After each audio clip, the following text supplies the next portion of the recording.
Let's talk about Power BI data source files. If you have never heard of a Power BI data source file, well, I think you're not alone. I did not know about this for the longest time. Power BI data source files store the connection to a data source, and you can just export that as a JSON file and then double click on it when you want to create a new report, and then you automatically import the connection. So you don't have to define that again. Now that sounds awesome. When I read that, I was like, oh, I have these reports. There are like 5 data source connections in there, and I can just all export them and then import them in a new report. Doesn't work like that. I think it's important to say that right at the beginning, because otherwise people get disappointed. You can save one data source credential in each export, and to open the data source file, you have to double click on it in the file explorer. You can't open it in Power BI for some reason, and then you get a new report with that connection. So that's important to know. So if you think I can export my 20 connections and then just simply import them again in a new report, doesn't work like that, unfortunately. So Power BI data source files just store the connection details. So no visuals, no report, nothing. It's just that connection detail. And in this video, I will show you how it looks like, how you can save it, and how you can use it again. So first of all, how does this even look like a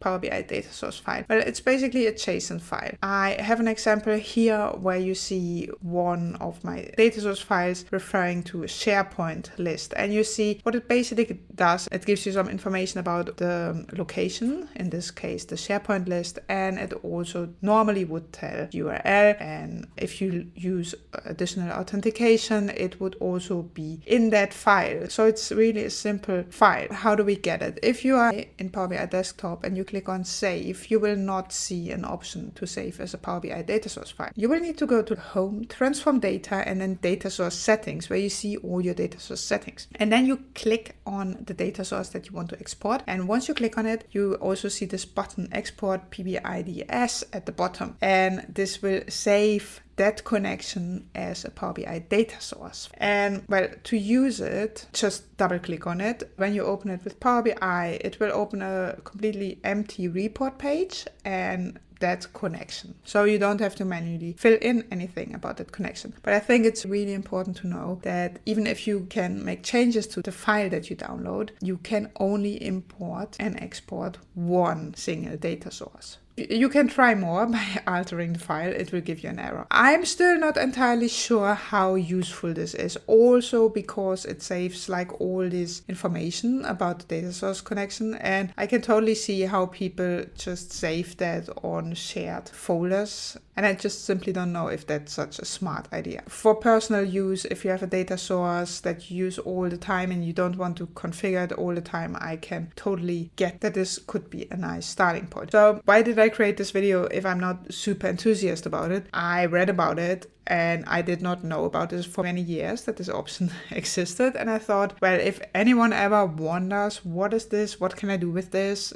Where do I find it? I thought I will create this video and hopefully it helps.